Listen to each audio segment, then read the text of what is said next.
Hi, my name is Adam Spisak and this is Red, Green and Blue. In this video, I'm going to do a breakdown of one of my projects and I'm going to be focusing on all the steps that I take to make an illustration. Quick housekeeping rule, which is I am not a character designer and I'm not a video game artist. And I think it's important to remember that because you're going to see me working on this project in a way that I work on my personal stuff, which is I won't be doing any type of retopologizing. I won't be optimizing my meshes more than I have to. I'm going to be decimating, but that's it. Baking the maps, baking normals, baking displacements, anything that normally is required when you work on a commercial project that will be animated. For the most part, most of them will require those steps to bake the maps, to prepare everything to be very super light. I don't do that. And the reason I don't is because for illustration, the really core idea and the core priority that I have is to make it look as good as I can, to make something that conveys the story and to make sure that it looks good, to me, that I enjoy what's happening and the outcomes. And for that, I'm not really worried about the technicality of it because I know I will be rendering this in Octane. I know how to handle models that are a bit heavier. So I don't really stress about the production steps that normally go into production. And the reason I'm saying this is because if you're watching this as an artist that maybe wants to get into video game industry or a VFX industry, you might be wondering why I'm not doing this. That doesn't mean I never do it. There are commercial projects or there are client work that I do that maybe require stuff like that. The client might specifically say, oh, they will use this in a video game or it's going to be used in a commercial project that's running in Unreal Engine. Then for that, the baking has to happen because obviously you want to make sure that it's feasible to run this in a real-time engine. I'm not stressing about this when I work on my own work because what I really want to do is be as focused on conceptualizing and storytelling as I can. And then when I'm done, I just drop it into Octane. And because of the fact that I can decimate quite aggressively in Zbrush, I still get a relatively good performance and I can get it out in a timely fashion. So that's just the main housekeeping rule. So let's get started.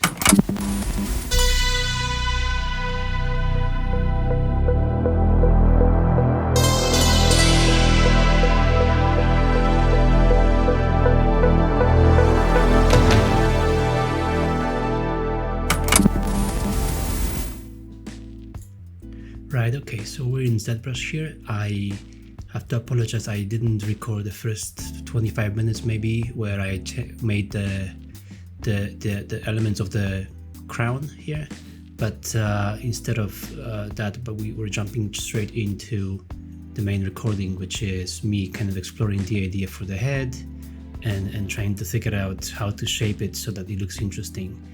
You can see I'm doing a lot of masking here. I'm trying to kind of find the shape and kind of make a flow of something that looks interesting. I'm going to be going back and forth in that phase to find interesting shapes. For that, I tend to use just the standard brushes. I also use things like, custom IMM brushes or other things like that. Anything that gets me through the line of actually something that looks interesting, right?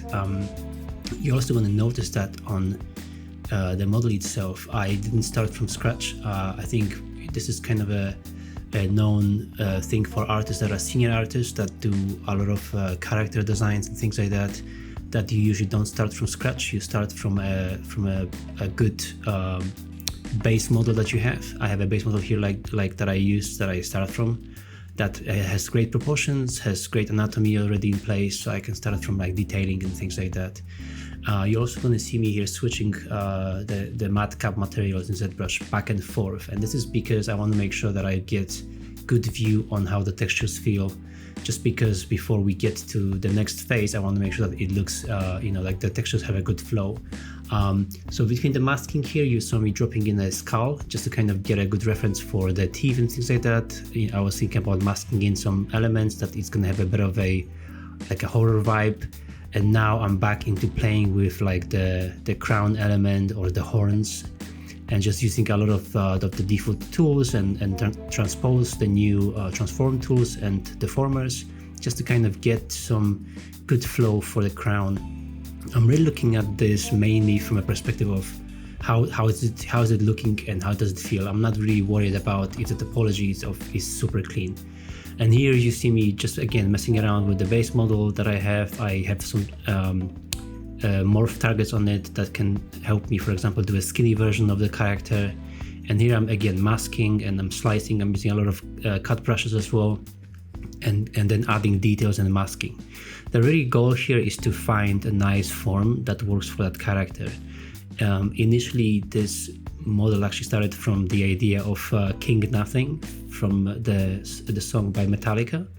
And what I wanted to do here is to really build this idea of a crown, almost like this kind of not undead, but like this supernatural character that has a kind of crown that's molded into his head.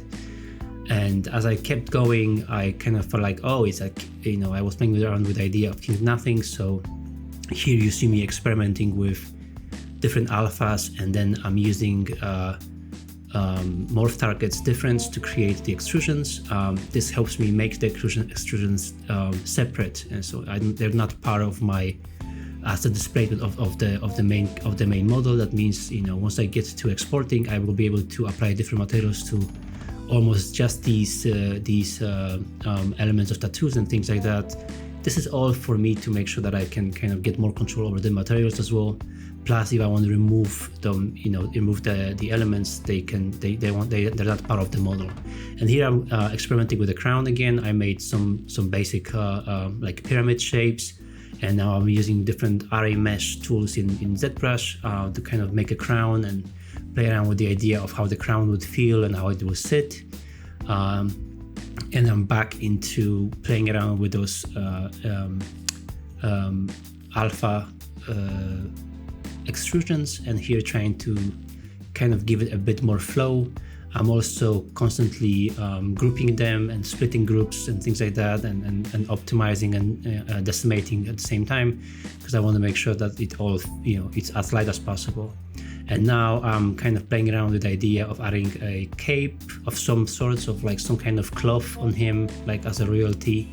So I'm using the simulation and dynamics in Zbrush to use a plane, and that plane is then just projected down with the physics.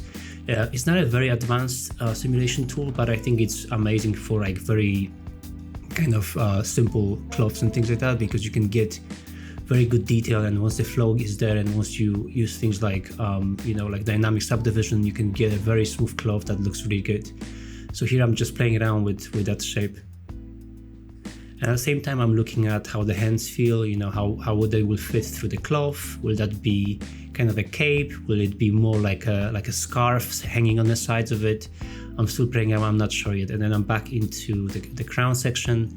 I'm trying to get something that looks almost like has a very space, almost a cosmic horror feel to it. Like, so I'm kind of trying to make him look very noble, but at the same time almost like he's very old and you know, has been since the beginning of the universe. As I was working on this idea, and here I'm kind of using more cloth dynamics to kind of get some nice things flowing, and I'm going to be using that dynamic cloth as well to use an IMM brush and basically use the guides from that to add chains and stuff like that in a second. Here I have a skull, and I was playing around with the idea of adding you know, using alphas to add details to that skull, and then using again morph target extrusion to get really nice detail without kind of worrying too much about the topology. Here I'm using those cloth that kind of have a nice flow now to add chains, and I'm back at the cape, and here I'm looking at the cape as a kind of a fabric that has like almost like a space made out of like some kind of space metal. So I want to kind of add extrusions and elements to it to give it some thickness and volume and give it a good flow. And again, I'm really focused here on adding an interesting concepts and stuff like that. So halfway through, I decided that you know, King Nothing as a metaphor, it's cool, but I want to kind of extend that into the next step of the conceptual work here. So I decided to add skull in his stomach, and kind of really got this inspiration from, you know, a lot of Bloodborne and kind of cosmic horror stuff like that, where it's like creatures that are made out of like other creatures, and you know, they have this idea of like maybe some kind of primal evil or primal entities that live inside characters, and So I'm playing around with this idea of adding this massive head into his abdominal and then adding details to that. Here I'm back at the crown and trying to play around with, you know, adding wear and tear, and then I'm using IMM brushes and I'm using alphas that I made from different projects to add details to the crown, just to kind of get a nice feel of like being both kind of worn and also detailed. Here I had this idea to also do something with the shoulders, so I added a skull, like a bird skull on his sides of the shoulders, just to kind of give it almost this idea of like, you know, like those kind of decorational pins that you would get that would hold the cape and things like that. I'm also adding like some kind of, you know, all these kinds of details that are like on the cloth, including like some kind of edging and things like that, just to kind of give it a bit more detail. Here I'm also playing around with the legs being made out of those alphas, but for the final render I'm not going to be using these legs because I've decided that not seeing the legs makes him kind of look more scary, almost like a spider. I also added extra pair of hands here. The idea again was that I like the idea of that him being like both a creature and a king, and almost being like very old like as time, and that means that the back of it has almost a like a spider feel, like an animal feel to it, without actually making it too. I didn't want him to feel like a sci-fi creature, like that's a, you know, where the genetics and the biology would be important to be consistent. Here I'm trying to just kind of make him look very like almost a bit like something that shouldn't exist, like a creature made out of creature. And you know, the embroidery and kind of the details on him as well are all about the idea of him being made of different fabrics. And then here I'm extending just to do some more crown work, and also just to kind of give it more of a knight feel. I love like having like the kind of medieval style heavy knights ideas here, so I'm trying to kind of make this look like, you know, it's kind of adding that very grounded feel to it. And here I'm just playing around, and so for this I used a array mesh as well, and insert mesh as well, just to kind of get the detail out.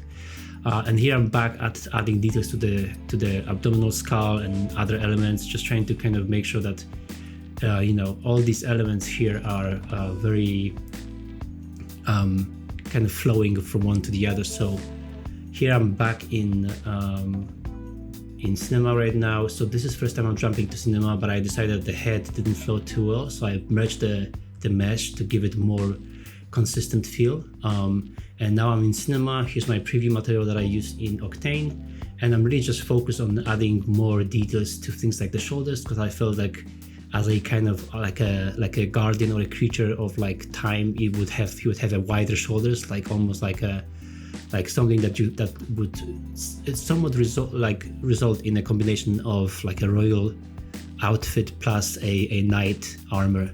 And so I added the hands on the side of it because I like the idea that, again, that's kind of inspired by like From Software, you know, like things like Elden Ring, where the ideas of the hands and things like that. That's why I was playing around with the hands and adding the fingers and just here I kind of go back and forth and trying to see how it feels, regrouping the elements. I'm back in Zbrush trying to reshuffle some of the elements for the armor.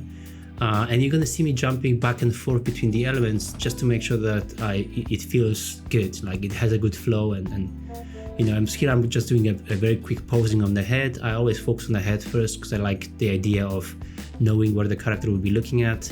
This kind of helps me focus on the eyes, and a lot of my composition starts from that because I like the idea of knowing where you're going to be looking at, right? And I think the eyes and the face will be a big part of it. So here I'm using remesher and things like that to mesh the mesh a bit, so that it feels more consistent and more connected. I like the idea of it having a nice flow, and I like the idea of using remesher as well because it helps you smooth out some of the details. Like I tend to over detail some of my models, so this helps me pull back the details a bit, because once you have too much detail, when you start like looking at the flow of the light on your model, too much detail can break it and make it look a bit noisy.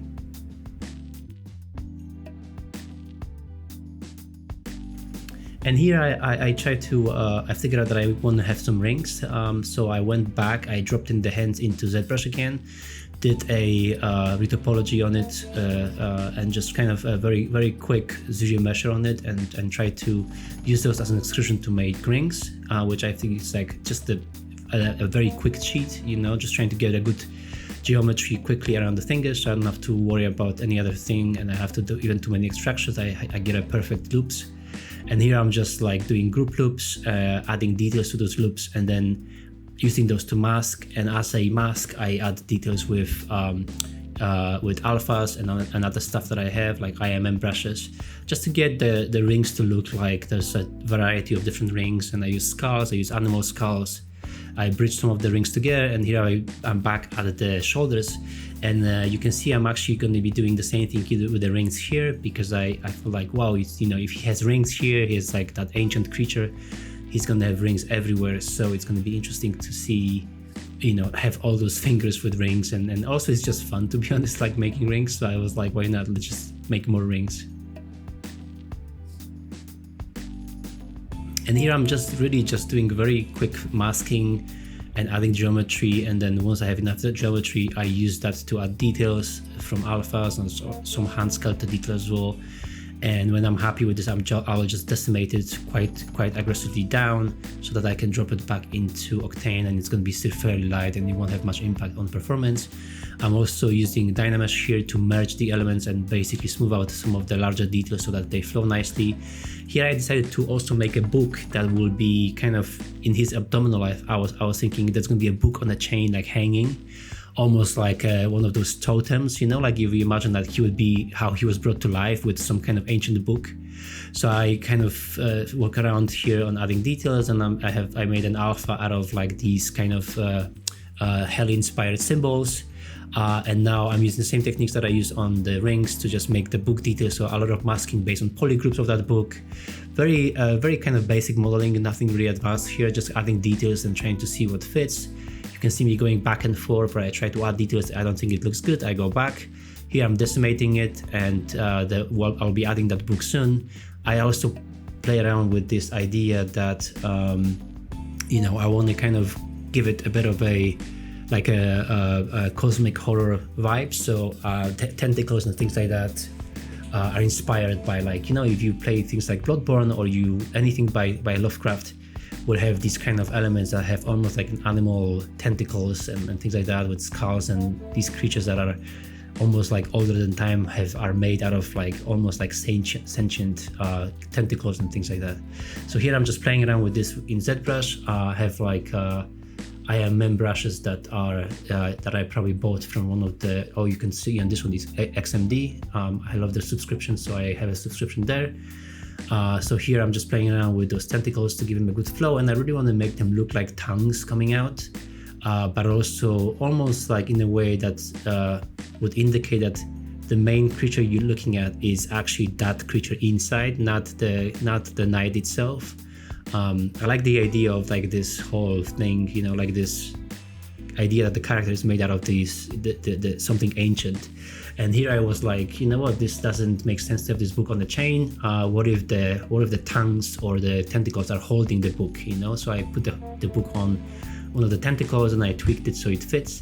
Here I was like, ooh, I want some swords, and give him almost the idea of like some kind of ancient cosmic knight that he's guarding the stars, or he's guarding the realms and things like that. So I play around with the idea of maybe they're floating above him, almost like some kind of spell, you know, or like almost like he's like a living monument. And here I dropped in a few arches from a different project that I've done. Again, kind of reusing old projects that I did before, just to kind of speed things up. There was a skull that I made a while ago with snakes, and I was like, oh, this could actually fit quite well as the arches of this gate. I won't be using as at the end this, because what I felt was happening is it felt too similar to my last project, which was the Blasphemous, which has a lot of gates and things like that. So I kind of felt like it was a bit boring. But then I also felt like the gate was taking away from him. So here I kind of went back into adding some wings, and again I have some wings, stock wings that I had from a different project that I made a while ago. And here I also have these hands that I made with wings, like almost like some kind of animal with like the Addams Family style handy thing, whatever it's called. So here I'm playing around with this book again, see how this fits. Maybe it's holding swords or a knife or things like that. And then I like the idea of these wings being held by those hands. Again, playing around with this idea, but at the end I felt like it was kind of distracting from the wings. So I decided to drop this instead of use that skull that I also had before to put it on the sword. So I have a sword from a different project again, reusing as much as I can. And I dropped in the sword. It's again very simple, like that sword will probably take you 10 minutes to make. It's just a handle with like some extrusions. But I decided that having a nice skull on it and putting it on his back will work well. And then I wanted to keep the hand on his other shoulder, almost like one of those falcons or a birds, but it's a hand, right? And here I'm back in Octane, and at this point I'm fairly happy with the composition. So you can see I've added so many small things. So I have almost these religious elements that are hanging on chains as well. And here I use spheres. I use a lot of spheres to light things. People ask me about this quite a lot. I use spheres and rings and things like that. I like lighting with spheres emissives because I get a great control over the fall-offs, right? Like I think everything that you do about your lighting is really down to your fall-offs. Sometimes you see a great project and they don't flow well because the light feels either too even or it feels like the fall-off is too aggressive. So having spheres or having different models, different 3D models to use as emissives gives you a lot of more control. And I also you could probably see it when you rewind a bit. I know it's going quite fast. I've also went back into tweaking the idea of like I use a lot of like planes to reflect light. I've never studied photography, but just kind of watching and trying to learn. One of the key things that I learned was that bouncing your light gives you can both make sure your light is smooth and easier to look at, but also you get way better fall-offs for your light. And here as I was talking about the light, you can see I dropped in some materials from gold materials for his chest. I wanted to make the tattoos and however you would call it gold. And now I'm kind of playing around with using vertex maps to scale gradients that will be used to mix my materials. So you can see I'm mixing the gold and the black for the wings. And the reason I use vertex maps for that is because they map much better to the model than normal gradients that can have like issues with flowing on the geometry. And then I'm using these as a mixing node in Octane, which obviously you can do that in any 3D engine.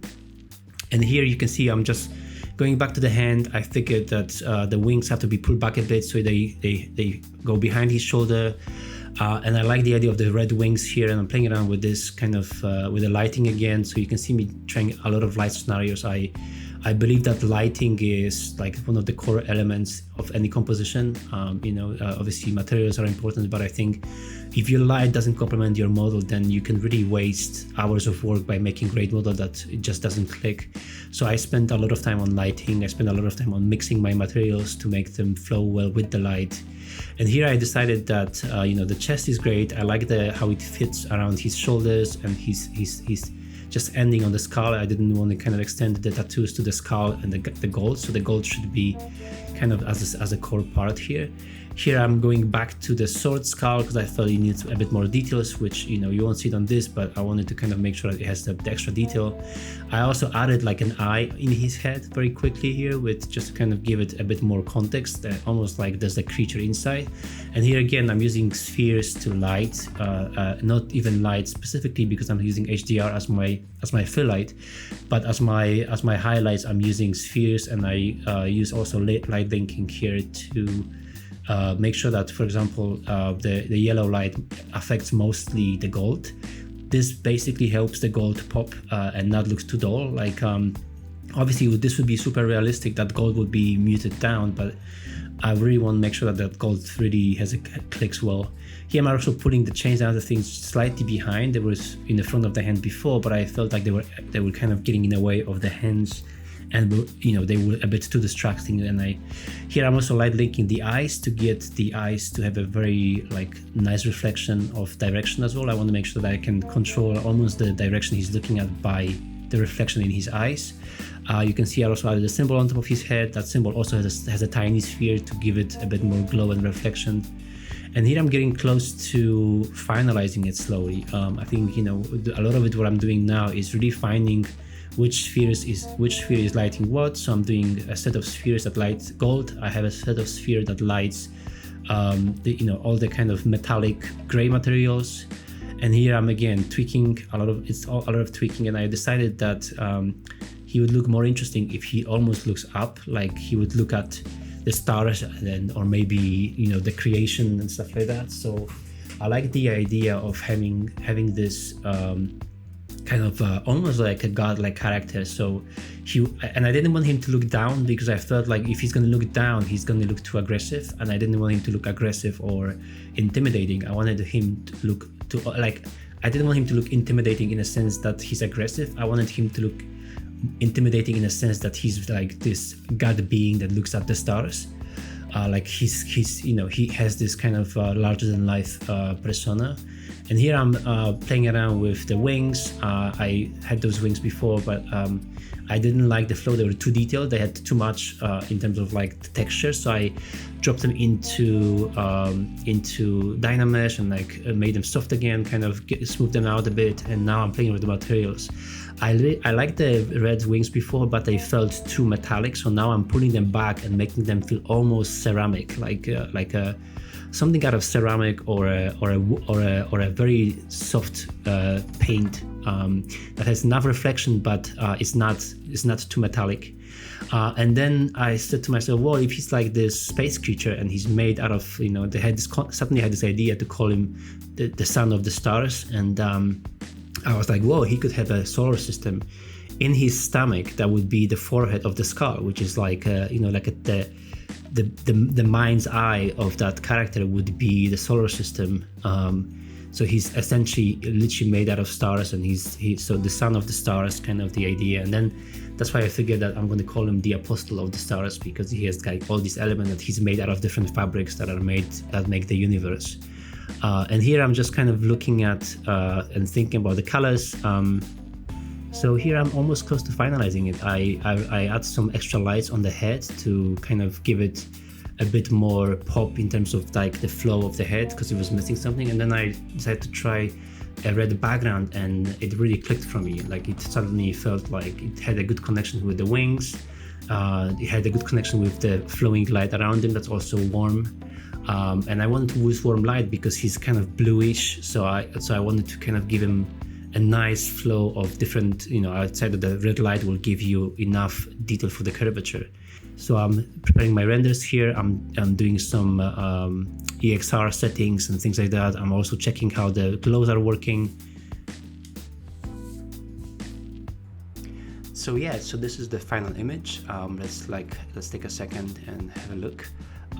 You can see that there are elements there that I dropped, like the gate. I didn't think it was really helping. I like the gate. I like the idea of it representing that maybe he's a guardian or something, and he's standing in front of the gate. But I just felt like it was getting it was taking the focus away from him, which I didn't like. And then the wings kind of came back and forth as well. But at the end, I felt that having wings will help him look more cosmic, because he's got this kind of like an angel / demon feel.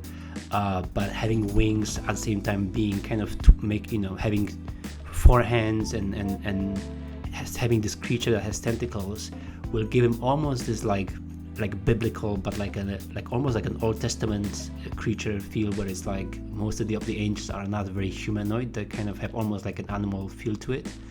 And I also just really like the flow of the red.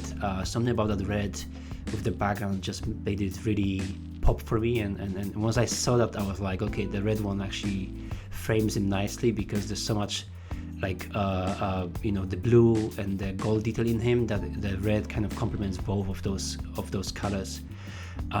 So yeah, I think we can finish here. I hope you guys enjoy this. Let me know if you have any questions. I'm happy to answer it in the comments. I know I was talking very fast here because I was trying to kind of catch up with what's happening on the screen. So if I missed something or you have any questions, just let me know and I'm going to be happy to answer. Take care.